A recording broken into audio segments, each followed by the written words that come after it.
da quantidade de CO2 que a gente joga na atmosfera, e a pergunta que eu faço dentro da academia. Na academia, a gente nem está falando de político, porque o Marcelo colocou coisas muito legais aqui. Às vezes a gente está com políticos que têm uma formação diversa, e esse pessoal está tomando decisão aleatória, aí, né? Sem fazer análise prévia. Está simplesmente tomando decisão. E a gente, o político, pô. E é nós da academia. Como é que nós olhamos? Será que nós sabemos quanto CO2 tem na atmosfera? Quanto que tem? Alguém sabe aqui? Eu estou estudando na Unicamp, né? Você está falando de que planeta, professor? Desse aqui mesmo. Alguém sabe quanto? Se CO2 é tão problemático, quanto que a gente tem de CO2 na atmosfera? Incríveis e ridículos 0,04%. Nada. É que era 0,02 e agora a gente está todo eufórico com 0,04. Parece nada, mas o que acontece é que esse CO2 que vai na atmosfera, ele não deixa a Terra esfriar. O que acontece? A luz entra na nossa atmosfera, ela interage com o nosso planeta, e a hora que o nosso planeta aquece, ele emite uma radiação que ela excita essa molécula e ela não deixa a energia ir embora, escapar. É como se fosse o carro no sol quente. É o mesmo exemplo do carro no sol quente. Você parou o carro no sol quente, a luz entra, de todos os comprimentos de onda, aquece o carro, aí a luz majoritária agora está no infravermelho, ela vai querer escapar, o vidro ele reflete, ele é um espelho para o infravermelho e não deixa o carro esfriar, e o carro só vai esquentando. Bruno, ajuda pra gente, não estamos com a microfonia aqui terrível. Então, pessoal, o primeiro ponto é isso, né? A gente não quer jogar mais CO2 na atmosfera. E esse número, esse 0,04, que parece nada, ele tem causado todo esse problema. A gente está mudando inúmeras cadeias por conta disso aí. E aí, o que me preocupa um pouco é que quando a gente faz política de Estado, e o Marcelo aqui, especialista de falar de economia, de explicar pra gente, depois a gente debate isso aí, né? A gente é especialista em copiar as soluções que funcionaram nos Estados Unidos, na Europa, para cá. Tem uma certa lei que está lá, beleza, a gente quer projetar essa lei aqui e tenta mais ou menos copiar essa lei igualzinha aqui no Brasil. E não funciona assim. Não vai dar certo com transição energética isso aí de jeito nenhum. É o ápice da catástrofe. Por quê? Porque as emissões da Europa, dos Estados Unidos, da China, tem tudo a ver com transporte, energia, aquecimento de residência. Mais de 70% é isso. No Brasil não é nada disso. As nossas emissões de CO2 são desmatamento de terra, manejo de terra. O Marcelo colocou aqui, a gente faz o biodiesel, a gente faz o etanol, o Brasil é um país que alimenta 2 bilhões de pessoas. Por isso que o pessoal tem que tirar essa síndrome de vira-lata, né? Pô, a gente tem coisas excepcionais aqui. Se um país que alimenta 2 bilhões de pessoas é um país altamente bem sucedido, claro que a gente tem problema, mas isso é uma coisa para a gente vangloriar. Então é natural que nessa atividade econômica que a gente exerça, no caso do agrotech, da agropecuária, né, você tem várias emissões embutidas nisso, 35%, mas aí tem 40% também que tem a ver com o desmatamento, que aí às vezes, na maioria dos casos é predatório, o cara vai lá e simplesmente corta a árvore. Vem com um discurso muito, não, a gente deve explorar, deve ocupar a região amazônica, mas de uma maneira às vezes predatória, menos inteligente. A gente poderia fazer isso aí de uma maneira muito mais eficaz. E lembrando que a única região do planeta que chove nos trópicos é aqui em São Paulo, é na nossa região, é o Mato Grosso, é Minas, tá? Porque no resto do mundo inteiro é deserto, tá? E nós temos as chuvas aqui por conta da Amazônia. A Amazônia traz esses rios flutuantes aí. Vocês já devem ter ouvido falar desses rios que vêm aqui pela evaporação das árvores do oceano e vem até nós aqui, a nossa chuva, né? Então, se a gente tentar pegar a receita que funciona lá para a Europa, para os Estados Unidos, para a Ásia, colocar aqui, a nossa transição energética é um fracasso. E a nossa transição energética tem que ser diferente da dos demais, por quê? Primeiro passo, a nossa matriz energética é totalmente diferente da matriz dos outros países. A matriz elétrica, que é pequenininha, perto da matriz energética, que envolve todas as energias, matriz elétrica é elétrons, tá? Transmitindo elétrons, produz lá na hidrelétrica, etc. O elétron vai pelo cabo, vem na subestação, vai para nossa casa, acende essa lâmpada aqui. A matriz energética tem toda essa questão dos caminhões, dos automóveis, e a indústria, etc. Então é muito maior essa matriz energética. A nossa matriz elétrica, 50%, 55% hidrelétrica, 30%, 35% solar e eólica. Pô, 85%, 90% renovável. Aí, às vezes a gente vem um consulado de não sei que país aí especial da Europa, vem falar assim pra gente de hidrogênio verde, vem todo com discurso. Eu falo assim, meu amigo, a matriz elétrica de vocês é 80%, 90% à base de combustível fóssil. Você vem falar pra mim de hidrogênio verde? Sabe, tem uns discursos que nos jogam assim contra a parede, sabe? E eu falo assim, não, aqui não. Pera lá, aqui não faz sentido nenhum. Não faz sentido nenhum você falar de hidrogênio verde. Você precisa primeiro descarbonizar a sua rede elétrica, antes de ficar pensando em gastar energia em produzir o hidrogênio, que é importante, mas a produção do hidrogênio está competindo com a descarbonização da própria rede. Então, o que vai funcionar lá não vai funcionar aqui. Tá? Isso é o primeiro passo. E aí, vem outra questão, né? Várias questões econômicas, geopolíticas.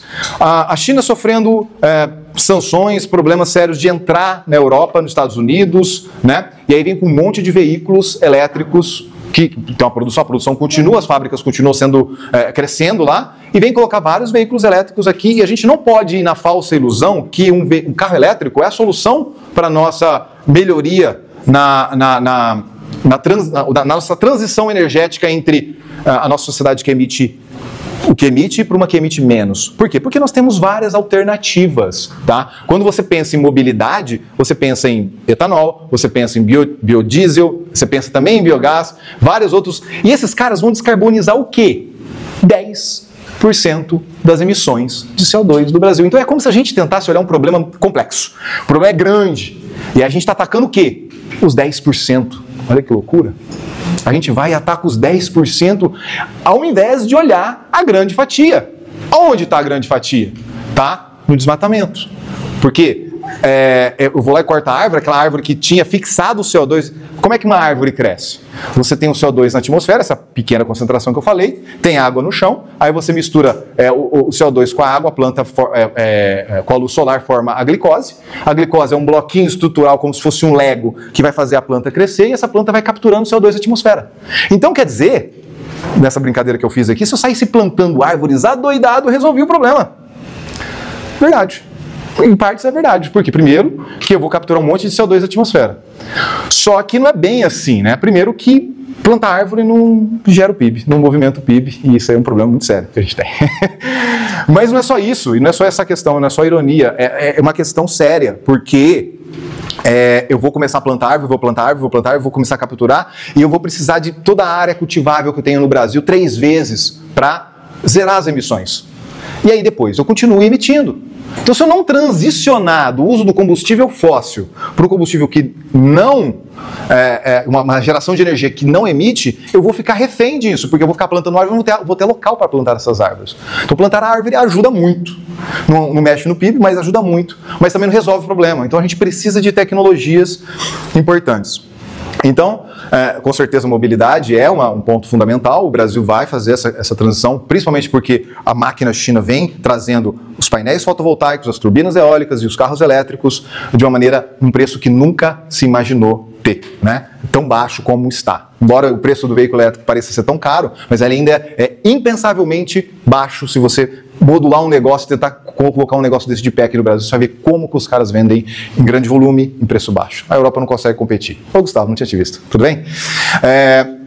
Olha só então, vamos lá. A realidade disso para vocês, a gente sai aqui de largada entendendo que a realidade da Europa, dos Estados Unidos, da Ásia é diferente da realidade brasileira. E é onde a gente tem que atacar, de repente, em buscar a descarbonização dos nossos processos agropecuários, né? Então, é natural que haja políticas de Estado, né, e há algumas ainda incipientes, na quantidade menor do que deveria, no que se refere a transformar um trator a diesel a um trator a biodiesel, um trator que tem vários problemas, não é simples assim, né? Você tem uma formação de borra ali, ela é mais crioscópico, se eu não estiver enganado no termo técnico, que ela absorve mais umidade, tem uma borra ali que tem alguns problemas técnicos de engenharia a serem resolvidos. Outros convertem esse trator a diesel a um trator a etanol. Então tem vários movimentos indo nessa direção, mas ainda, lembrando, né, para essas tecnologias, muitas vezes, né, o colega fala assim, ó, é fácil, eu vou substituir, a fruta fácil de pegar é a seguinte, eu vou substituir um caminhão a diesel a um caminhão a biometano,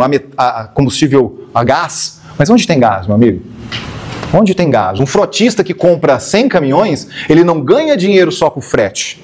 Ele ganha dinheiro também vendendo o caminhão posteriormente. Então você tem que garantir uma cadeia de fornecimento muito estruturada para que alguém queira comprar esse caminhão depois, porque senão vai refletir no preço do frete lá. Como o Marcelo comentou, o frete acarreta em inflação, que o político entende, isso ele entende, ele não quer.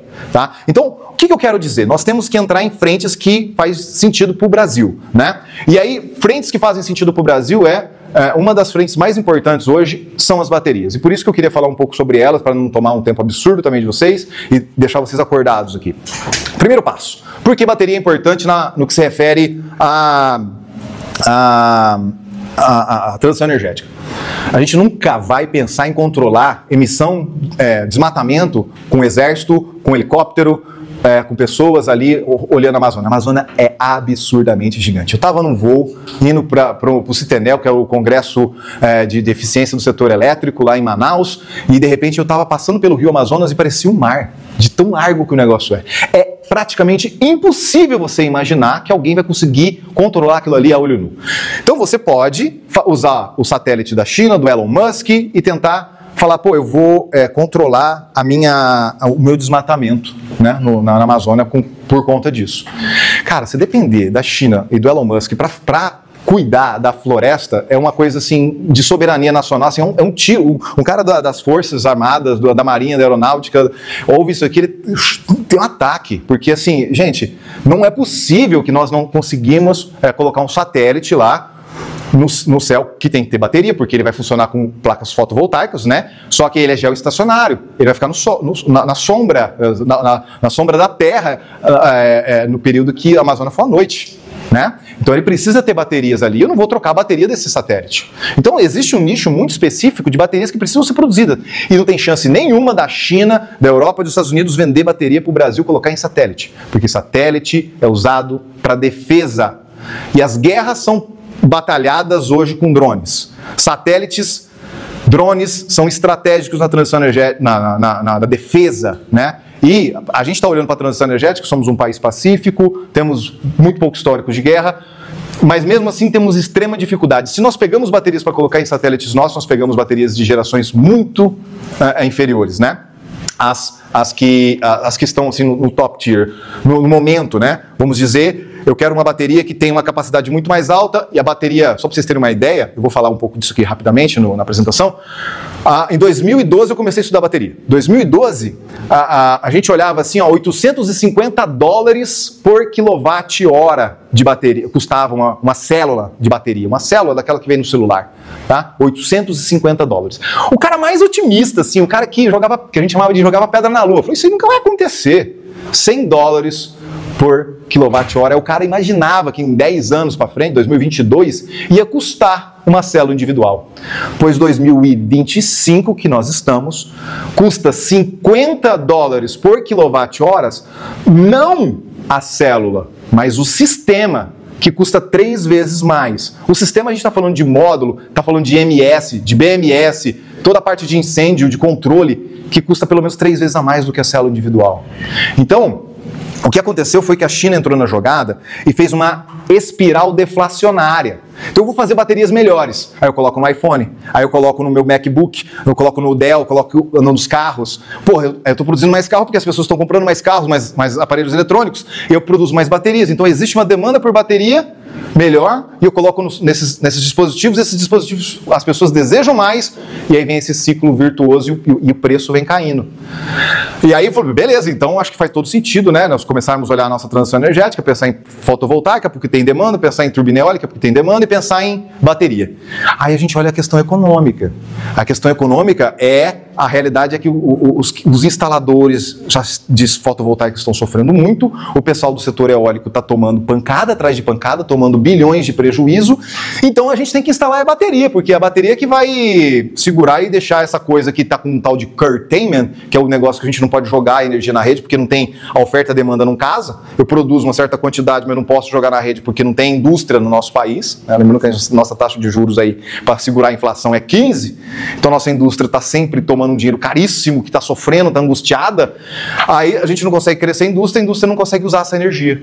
Então a gente fala, não, beleza, se eu conseguir de alguma forma usar essa bateria para segurar e depois jogar na hora que eu tenho na hora que tiver, eu vou armazenar na bateria quando tiver uma oferta maior e vou jogar na rede quando tiver uma demanda suficiente, né? O operador nacional vai casar tudo isso aí e vai jogar lá. O Luiz é especialista nisso, ele conta para vocês direitinho, aí vocês vão ter uma excelente aula aí do curso, com certeza.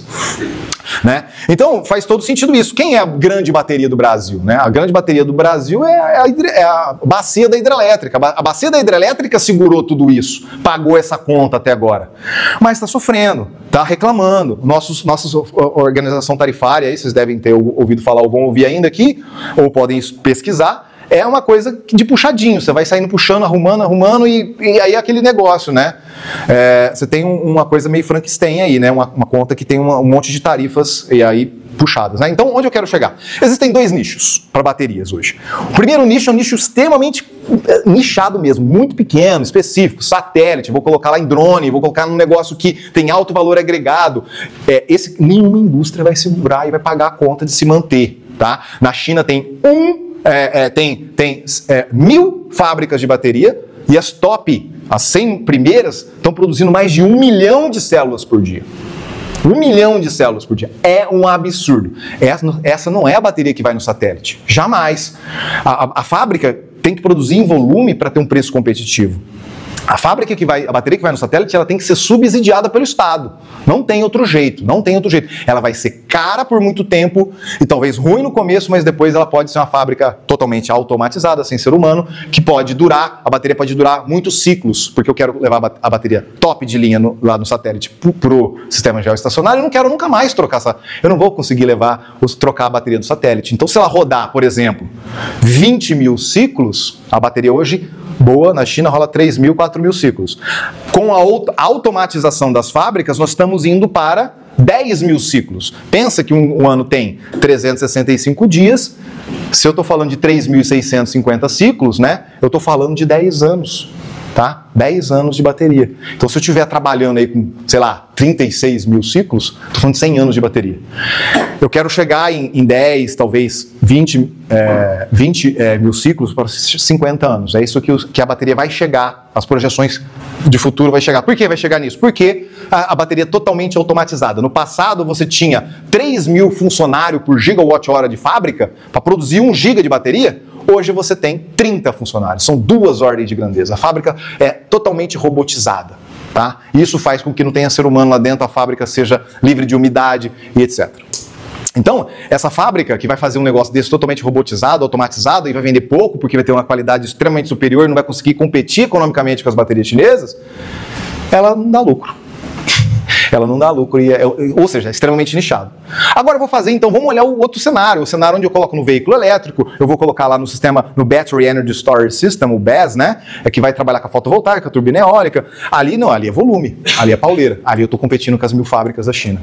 Tá? Então, quanto que dá de lucro uma fábrica que produz bateria? 10%. 10% de lucro. E a nossa Selic está a 15%. Então, se o conglomerado que vai investir 2,5 bilhões de reais para montar uma fábrica top de bateria aqui no Brasil, ele tem que estar lá com os colegas da Vale e de outras mineradoras, tá, de várias mineradoras, fazendo a extração, o beneficiamento do mineral, porque se ele tiver que levar lá para a China, depois depender, né, desse material refinado para produzir a bateria aqui, ele perde competitividade. Pode perder, né?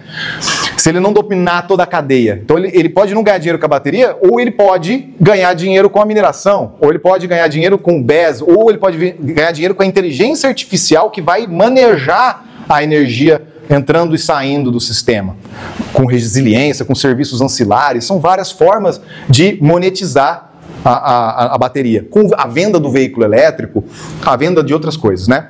Mas com a bateria em si, ainda a margem é muito apertada. Então, embora haja um mercado muito maior, e o Brasil está falando na ordem de gigawatt-hora de bateria por ano, aqui no começo, nessa demanda, a gente já está com gigawatt-hora de bateria. Vai ter demanda, vai ter gente interessada em comprar bateria aqui no Brasil, né? A gente não vai depender, não vai ficar viciado no Estado, dependendo do Estado para fazer essa coisa acontecer. A hora que acontecer isso aí, a hora que tiver essa demanda, muito provavelmente a gente não está pronto com a fábrica, porque essa fábrica ela vai dar prejuízo. Ela vai dar prejuízo porque ela vai dar 10% estimativa de lucro, numa Selic a 15%, então é muito melhor, se você tiver um mínimo de lucidez, colocar isso, emprestar para o governo, para fazer isso aí, né? É um cenário meio pessimista, né? Mas, se você dominar a cadeia, se você tiver um conjunto de outras fontes de receita, aí há oportunidades. E é isso que a gente pode explorar depois. Para não ficar divagando demais, eu queria contar para vocês como é que uma bateria é feita. Não sei se alguém conhece aqui, né? A bateria parece... Eu vou falar um pouquinho das técnicas de bateria, né? Só para vocês entenderem aqui. Agora eu vou para uma coisa mais técnica, tá? Esse aqui é um negócio que chama Ragone Plot. E por que a gente fala de bateria ser importante na transição energética? Porque ela fica... se você olhar a densidade de energia, empacotamento de energia por unidade de massa, tá? Densidade de energia, ou potência, quantidade de energia que eu tiro por segundo, as baterias têm um espaço especial aqui, nesse plot. Ela não é tão... a densidade de energia dela não é tão elevada como opa, isso aqui tá... tá certo. É assim, a densidade de energia dela, da célula combustível, é muito próximo do combustível fóssil, Das baterias, já é nessa faixa aqui, tá? Os supercapacitores é um sistema eletrostático. Se você carregou um capacitor, você leva 2 segundos para carregar. Só que tem 30 vezes menos energia do que uma bateria. Isso aqui tá uma escala logarítmica, tá? Então dá a impressão que tá do ladinho, mas as coisas estão muito afastadas uma das outras, tá? Uma bateria, ela tem 30 vezes mais energia que um capacitor. Uma célula combustível chega a ter 20 vezes mais do que uma bateria, tá? Claro que depende muito do combustível que você tem ali, o hidrogênio, etc. Então, tem outra questão que é muito importante, que é a densidade volumétrica, né? Você consegue compactar as baterias, e as baterias aqui explicando por que a bateria de lítio é legal. A bateria de lítio é legal porque ela é a densidade volumétrica maior possível que você tem, Por que não pego... Eu tenho uma indústria em Amora, super legal, um monte de bateria vendida para os veículos hoje, uma indústria consolidada que recicla o chumbo, super legal. Mas olha a densidade volumétrica dela, desse tipo de bateria. Isso aqui é um outro tipo de geração de baterias. Não é a geração que está lá no BYD Seal, tá? Então, quando você olha a densidade volumétrica e gravimétrica de energia, as baterias de lítio elas são extremamente mais superiores. 30, 40, 50, 100 vezes mais densidade de energia do que uma bateria de chumbo, tá? Depende da bateria aí, dos tipos de bateria, né? Então, como é que uma bateria funciona? Só para vocês terem uma ideia. Aí eu vou começar a falar de umas sopas de letrinhas, e aí para vocês não tomarem muito susto, né? O LFP, eu vou falar mais desse cara aqui, porque ele estava, há 5, 10 anos atrás, representava 5, 10% do mercado, hoje representa 35%, e daqui 10 anos vai representar 70% do mercado. Lítio, ferro, fosfato. Lítio, manganês, ferro, fosfato. São as baterias de fosfatos que são super legais, porque quando eu perfuro essa bateria, ela não libera tanto calor quanto libera uma de níquel, cobalto, manganês, NCM. E quando eu furo uma bateria dessa e fecho curto-circuito, a de lítio, ferro, fosfato, ela libera 200 joules por grama. A de níquel, 900. E lembrando, só para vocês entenderem por que a bateria pega fogo, você tem o catodo e o anodo e você tem um eletrólito no meio dessa bateria. Esse eletrólito aqui é um hidrocarboneto, vem lá do petróleo. Esse cara aqui é altamente inflamável, encostou, pegou fogo. Imagina só, se eu furei, enfiei uma faca aqui de um lado para o outro, fechei curto-circuito, fiz o elétron atravessar por dentro aqui, liberei calor, esse cara aqui que libera calor, esse aqui 200 joules por grama, ele leva a temperatura da bateria a 170, 200 graus, pega fogo, na hora, tá? Então o que você faz hoje? Você põe uns pequenos aditivos aqui dentro, polímeros, PVDF, um polímero à base de flúor, ou você coloca um polímero, o que ele faz? Cada molécula do etileno carbonato, de metilcarbonato, que são esses carbonatos, que são essas estruturas que vêm lá dos hidrocarbonetos, só vários carbono, oxigênio ligados, essa estrutura aqui são moléculas. Essas moléculas, como é que ela pega fogo? São vários carboninhos aqui. Se você vir aqui, e aqui tem um carbono aqui. Se eu vir aqui, colocar fogo e quebrar essa ligação, esse cara ligar com oxigênio, 2 carbono, 2 oxigênio, CO2. Pega fogo, tá? Você tem combustão. Se tiver oxigênio encostado com esse carbono que quebrou por conta do calor, ele pega fogo, tá? Então o que eu faço? O meu polímero que eu coloco aqui dentro, ele liga uma molécula na outra molécula e não deixa essa coisa quebrar. Ele evita essa quebra, tá? Então como é que funciona a bateria, só para vocês entenderem aí? Então o que eu vou fazer lá na fotovoltaica? Na fotovoltaica eu quero carregar a bateria, processo de carregamento, charging. Então eu vou querer, o que eu vou fazer? Eu vou pegar o elétron e vou levar o elétron num circuito externo, por exemplo, na fotovoltaica, eu vou levar isso aqui no anodo. Aí eu vou deixar o anodo negativo. Você tem que pensar assim, a natureza detesta desequilíbrio, tá? A natureza detesta o desequilíbrio. Se eu jogo um cara negativo aqui dentro, vem o lítio mais que está aqui no formato, tem um salzinho, tem esse nome, olha o nome bonito que tem, ó, hexafluor fosfato de lítio. Esse cara aqui é o cara das baterias de lítio, é o salzinho, pensa no NaCl de cozinha, água e sal, NaCl e água. Eu estou jogando um salzinho aqui, ó, um carinha branquinho que eu jogo aqui dentro, ele vai formar lítio mais um fósforo aqui com vários fluors, tá? Então esse lítio que quebrou quando eu joguei, né, acontece a mesma coisa com água com sal, ele ficou aqui vago. Esse cara aqui entra aqui dentro, ó, da estrutura. E aí, ó, o cara que estava negativo, cada elétron que entrou tem que ter um lítio que está balanceando esse cara aqui. E essa estrutura que está aqui, os grafenos do grafite, né? O grafite é o anodo ideal para a bateria, ele funciona como uma marginal Tietê. Imagine que eu estou vindo ali com um carro, eu tenho uma faixa, aí põe outro carro, aí eu vou colocando um monte de carro, eu coloco um monte de carro, chega uma hora que entope tudo aquilo ali, e é o clássico lá, você olhar e ver que está tudo entupido, né? É a bateria cheia, a bateria está cheia aqui, está carregada. Aí como é que eu descarrego? O processo oposto aqui acontece desse lado, o elétron sai aqui da estrutura, né? Sai da estrutura e o lítio vai para a solução. Tá o tempo inteiro acontecendo isso. O elétron saiu, para esse cara aqui não ficar positivo, o lítio sai. Então, aí ficou, o elétron negativo saiu, o positivo tem que sair. O elétron entrou, o lítio mais tem que entrar para balancear. Então ficou tudo balanceado. Aqui ficou elétron mais lítio, elétron saiu, lítio saiu. Pô, descarregou inteiro, ela faz tudo que dá. Aí depois, no processo de descarregamento, o elétron sai, o lítio sai para a solução, e aqui o elétron entra na estrutura e aí o lítio consegue entrar. Lembrando que essa estrutura é uma coisa bizarra, assim, ó, toda hexagonal, uma estrutura cristalográfica, e o lítio é infinitamente pequeno, perto disso aí tudo. Se você lembrar da tabela periódica, ele está lá no topo em cima, né? A diagonal esquerda em cima minha aqui, né? Na de vocês, diagonal esquerda em cima, assim, ó. É o primeiro o hidrogênio e depois logo abaixo o lítio. Então ele é muito pequeno frente aos outros. Esse aqui é o grafite. Agora, eu não sei se eu devo ir muito nos modelos matemáticos, explicar isso, porque eu acho que a gente nem tempo tem, né? Talvez um outro momento eu posso entrar nos mecanismos de quebra da bateria, sei lá. Por que bateria de sódio? Vou colocar isso aqui rapidinho, bateria de sódio. Todo mundo vem com esse AUE, a bateria de sódio é super legal, a bateria deve funcionar, ela só deve ter 30% menos energia do que a de lítio e não vai ter lítio para todo mundo. Não é verdade. Tem lítio adoidado, lítio é um elemento pequeno na tabela periódica, se você olhar o Sol, ele é cheio de coisa pequena. As estrelas são hidrogênio, hélio, e você começa a ver os elementos menores da tabela periódica em todas as estrelas. O Brasil tem lítio, o planeta inteiro tem lítio adoidado no mar, tem lítio em tudo quanto é lugar, tá? Tem um monte de sobrando. O que não tem é níquel. A bateria de níquel, cobalto, manganês, ela representava 70%, 80% no passado. Hoje ela não representa tanto porque ela pega fogo e a BYD achou um jeito muito legal de deixar ela não inflamável, né? Então, como você está usando cada vez mais o lítio ferrofosfato e deixou a densidade energética da bateria muito interessante, porque ela ficou uma lâmina fina, depois eu posso entrar nessa questão aí, o que aconteceu? As baterias de sódio perderam apelo. Não faz sentido, não tem uma demanda gigantesca por níquel mais. Então você não tem pressão. O produtor, a fábrica que produz a bateria de lítio, ela produz 1 milhão de células de lítio, ele continua produzindo 1.000 células, 2.000 células de sódio, só para não sair do jogo. Mas essa é uma bateria que não tem aquela pegada. Primeiro que ela fica mais cara, densidade de energia é menor, e o problema é o níquel. Só que o níquel não é mais o material usado para bateria. É muito mais interessante o lítio ferrofosfato. E esse cara tem absurdo em todo lugar, né? É um material extremamente abundante, lítio ferrofosfato. Então perdeu o sentido. Então as projeções futurísticas que estavam prevendo, né? Previsão do futuro é bom por causa disso, né? A probabilidade de errar é muito alta. E aí os 15% foi para 5% e agora estão falando em 2%, 3%, né? No futuro, a bateria de sódio, tá?